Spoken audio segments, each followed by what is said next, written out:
یہ وہ زمانہ تھا جب انسان پتھر کے آگے جھکتا تھا۔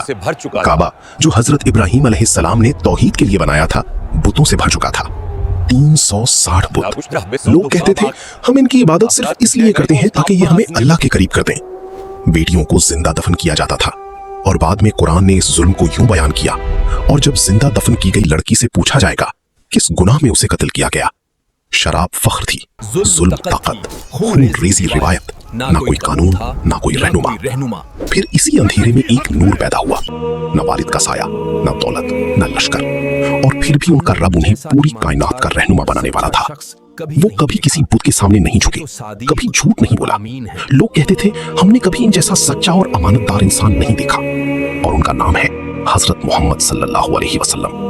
پھر تاریخ کے وہ لمحے آنے والے تھے جو شرک کی بنیادیں ہلا دیں گے، بت گریں گی، قبیلے ٹکرائیں گے، اور حق کے پیغام پر تلواریں چلیں گی، مگر یہ پیغام روکنے والا نہیں تھا، اسلام ابھرنے والا تھا۔